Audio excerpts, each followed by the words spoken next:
Happy New Year, everyone. Were there streamers?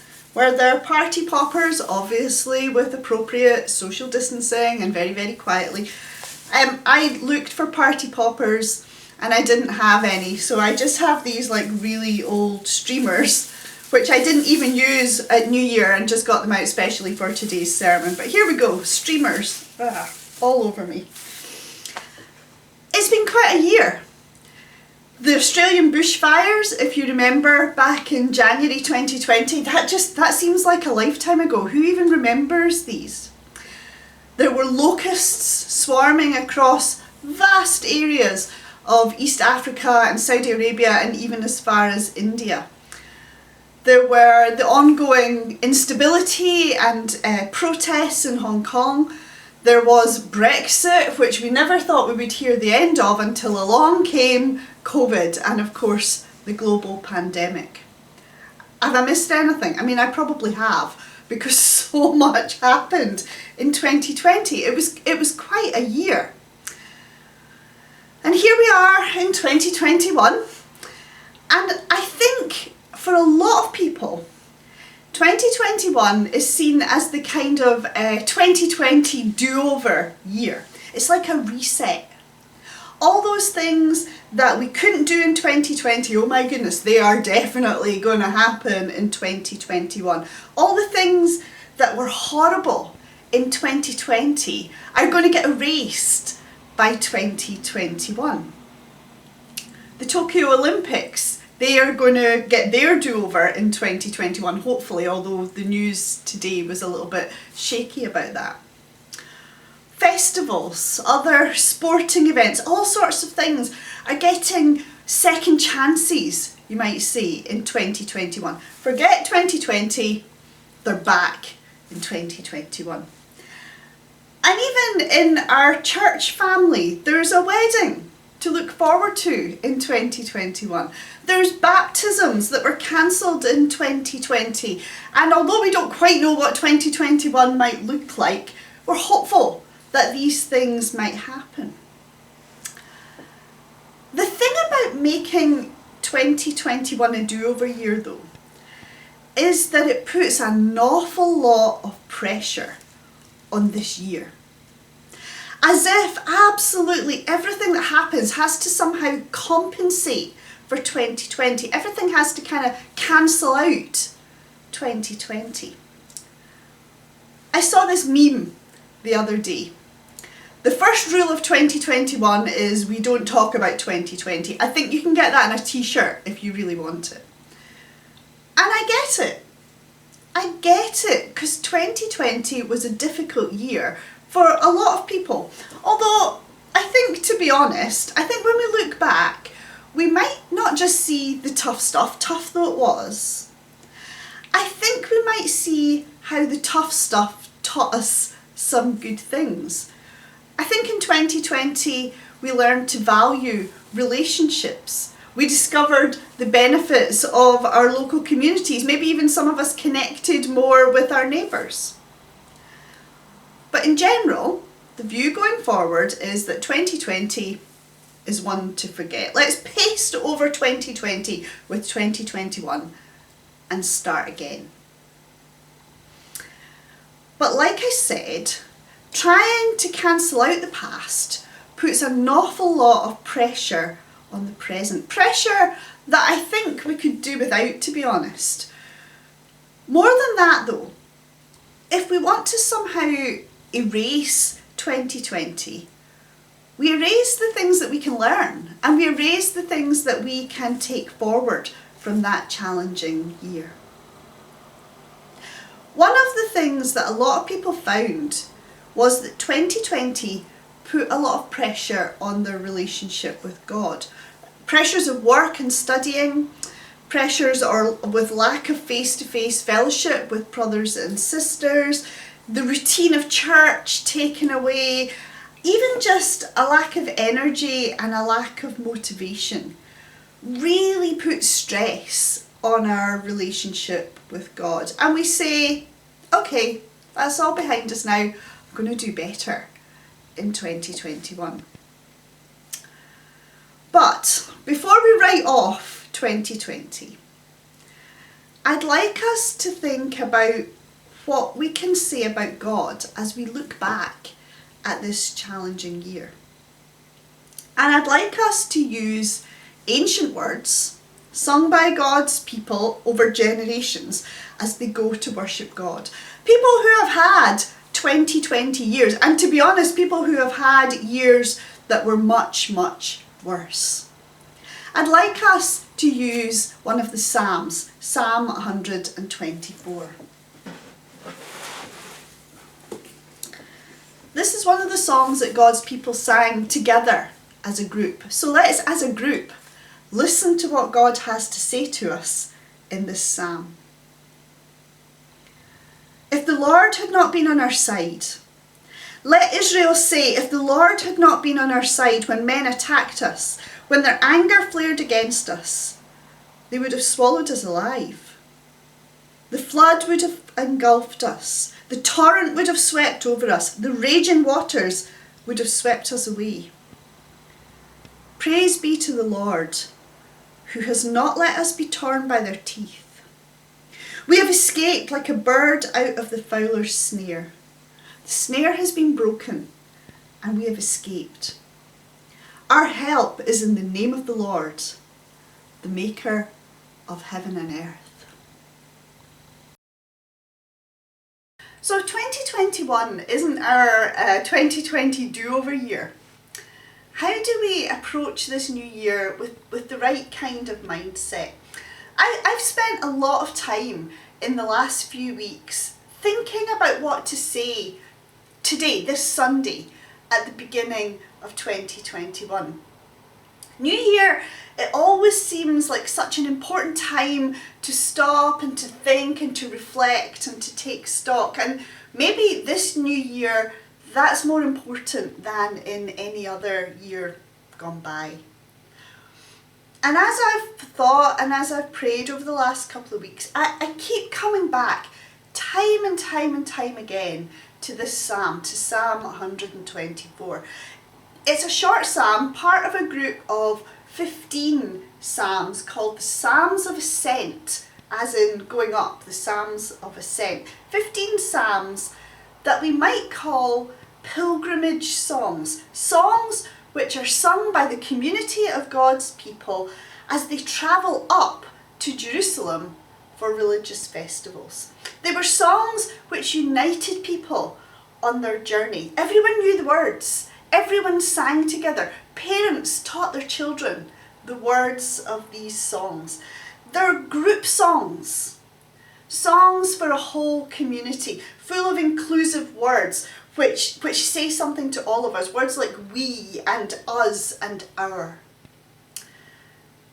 Something I think we need to be reminded of at the start of 2021, no matter where we are, no matter who we're with, or even if we're on our own, we're part of a community, united in our journey.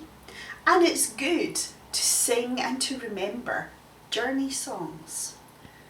Songs that remind us we're in this thing together. Together with one another, but also together with God.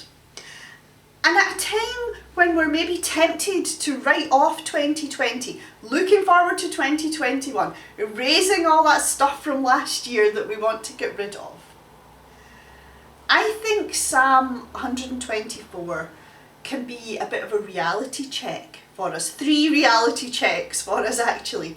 And it's maybe only as we properly look back at the year just gone that we can see these realities. Our first reality check is that God is with us. And it comes from the fact that God's described twice in these first 2 verses as for us. If the Lord had not been on our side, let Israel say, if the Lord had not been on our side when people attacked us. If the Lord had not been on our side, what might have happened? How might things have gone? We don't know why Psalm 124 was written. We even don't know when it was written. It's described as a Psalm of David, but it might have been written by David. It might have been written in the style of King David. But I think it's quite good that the circumstances are vague around this psalm. It somehow makes it more universal for us. If the Lord had not been on our side when people attacked us. This isn't God's people going out looking for a fight. It isn't God's people in the middle of a war with some group or another. It's something that happened to God's people out of nowhere, unexpectedly, a sudden attack. It speaks to us of sudden, unexpected circumstances out of control. Things that happen that we just have to deal with or to fight our way through. If the Lord had not been on our side when 2020 came out of the blue, what might have happened? How might it have gone?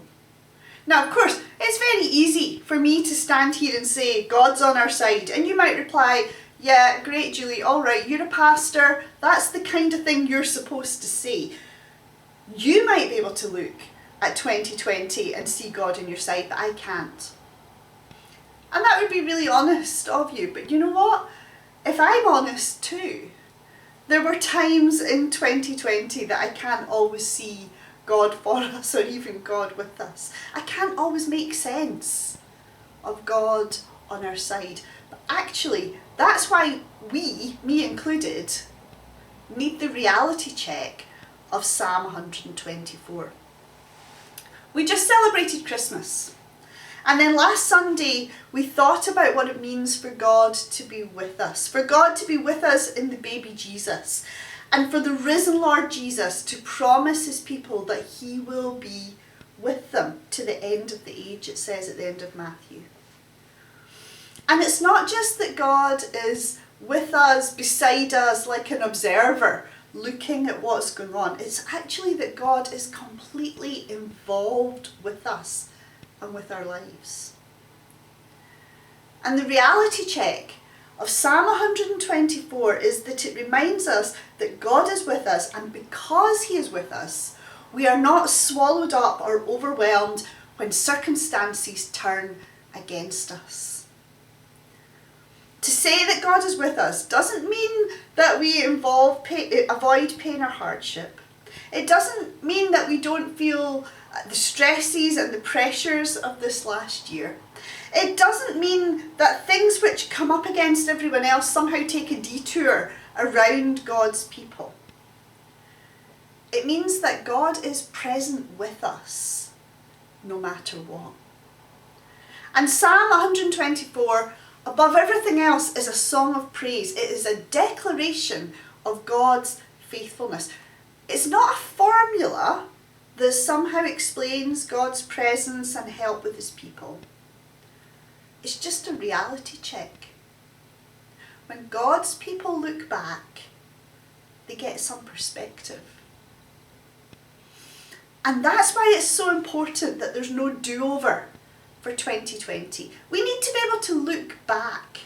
At the beginning of 2021, we need to be able to look back at 2020 and say, if the Lord had not been on our side, we might have been swallowed up.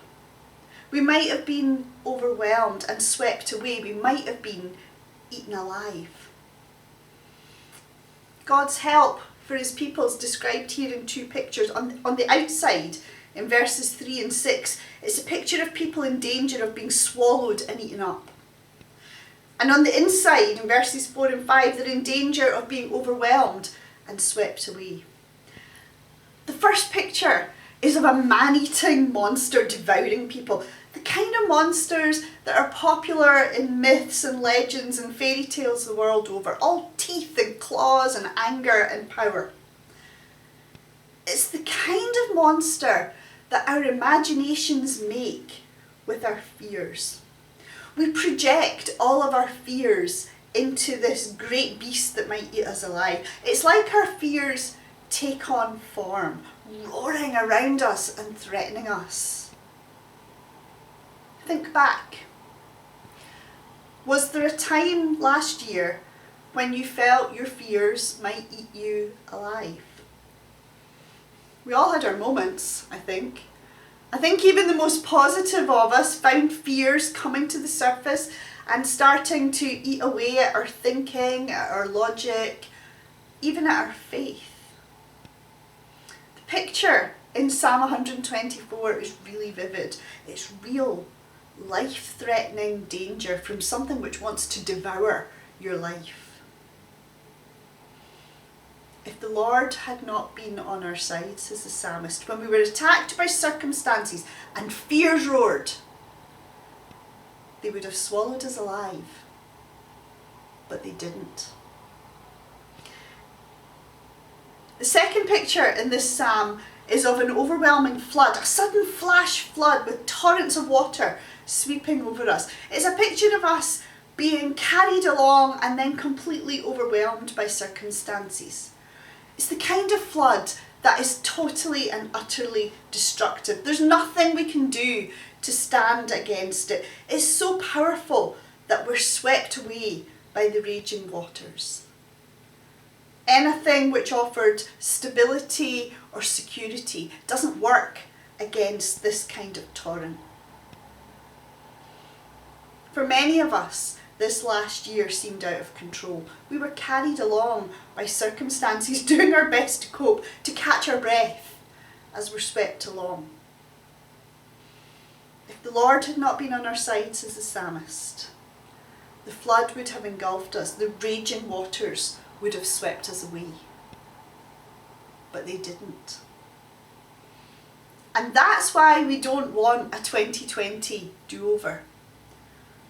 We got to the end of it, and we should remember that we got to the end of it. The Lord being on your side doesn't take us out of the circumstances of the last year, but with God, those circumstances didn't destroy us, and we need to remember that.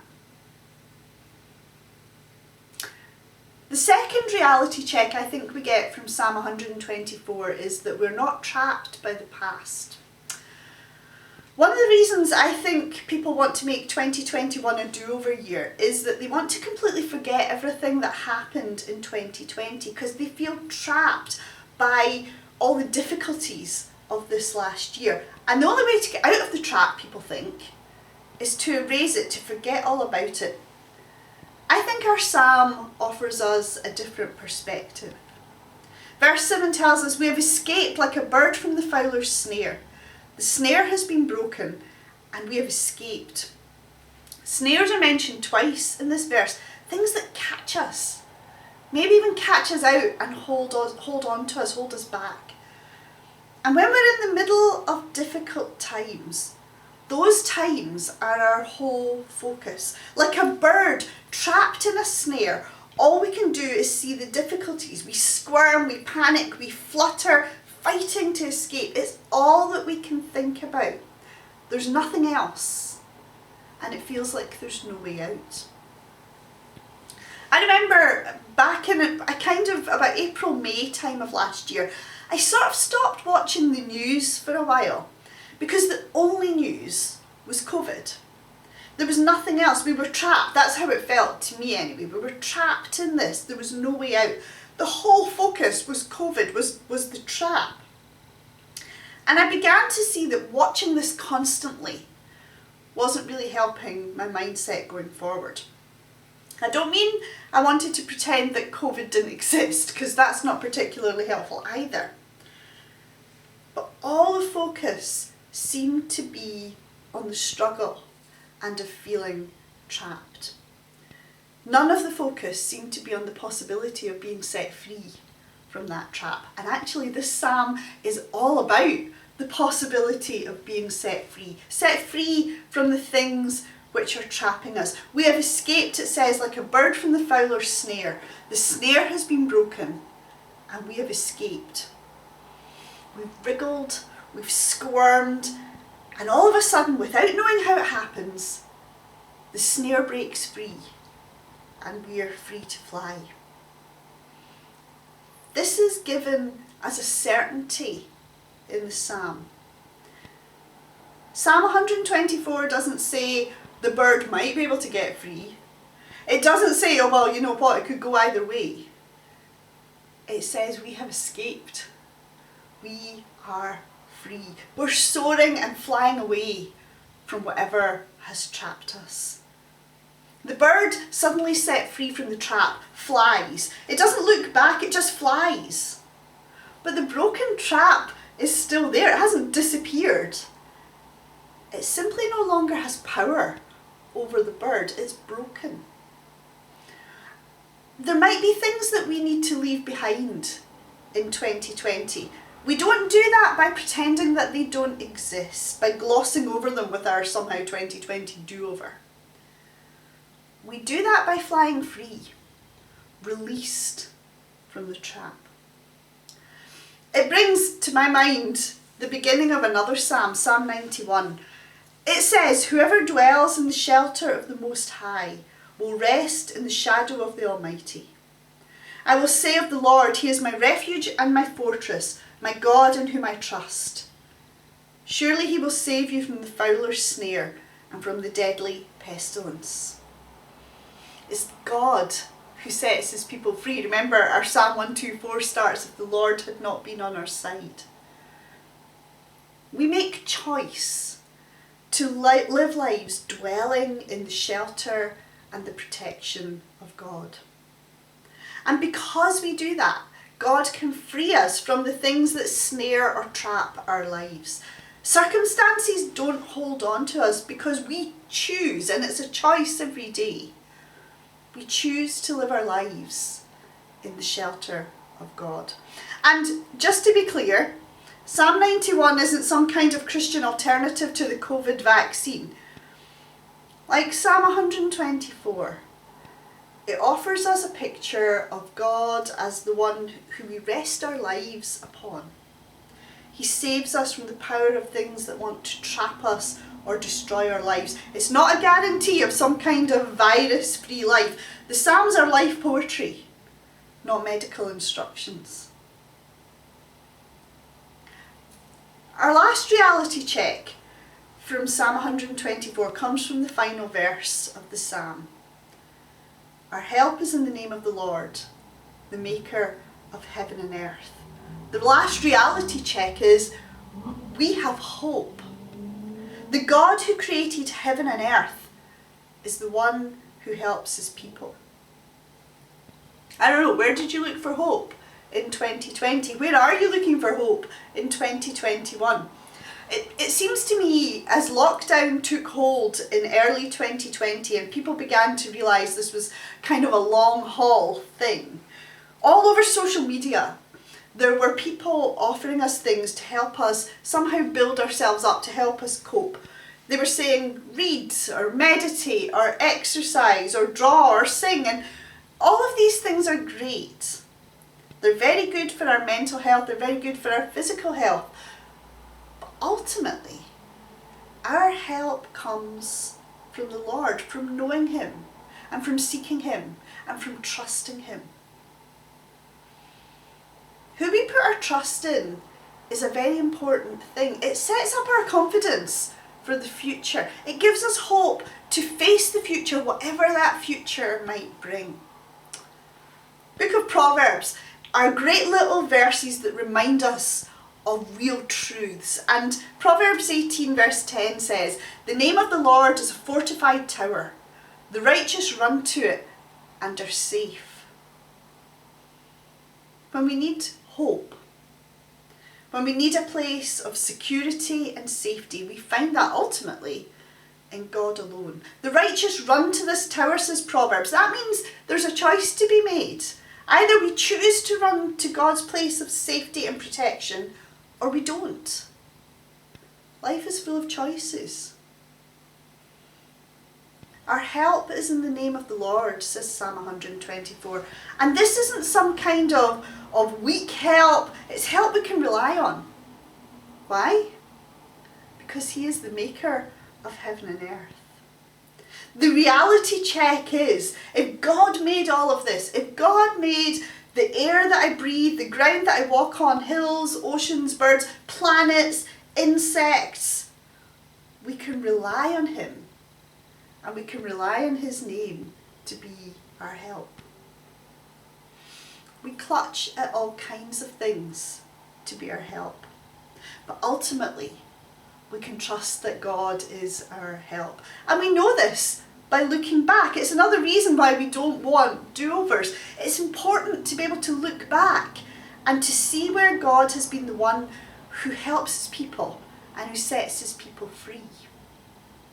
We see that by looking at scripture, the stories of God and his people. We see it by listening to Christian brothers and sisters and being reminded of how he has worked in their lives. That's why it was so great to hear the testimony of Christian sisters in our joint service last week. Actually, most of all, we can trust that God is our source of help, quite simply because of Christmas, what we've just celebrated. He is God with us. He is God for us. He is the God who came into the world to rescue us. The maker of heaven and earth is our help because he is involved with us and with his world. He's not left us on our own to deal with whatever is happening. So do we need a 2020 do-over? Well, I don't think we do. As we go into 2021, let's not look for the things which kind of cancel out 2020. That puts way too much pressure on the future. Instead, let's think and recognise some of the things that we can learn from 2020. Things that we can learn about God, about ourselves, about our faith, about others, about our world. Lessons which can inform us as we go through 2021. Let's not make 2020 a wasted year, a year that we want to erase as if it never happened. We might not consider it one of our best years, but let's be honest, they can't all be banner years. One of my favourite writers, some of you know, is the late Eugene Peterson. And he has written a book all about each of the 15 Psalms of Ascent called A Long Obedience in the Same Direction. In his section on Psalm 124, he says, "Every day I put hope on the line. I don't know one thing about the future. I don't know what the next hour will hold. Still, despite my ignorance and surrounded by tinny optimists and cowardly pessimists, I say that God will accomplish his will, and I cheerfully persist in living in the hope that nothing will separate me from Christ's love." Every day I put hope on the line. That's a great phrase, I think. It says something about how we choose to live our lives. Not looking for do-overs, not pretending that the past hasn't happened, not listening to the voices of doom which cover social media and which burrow their way into our heads, but equally not listening to the tinny voices of optimists. The sort of people with their fixed grin that tells you it's all going to be marvellous and great.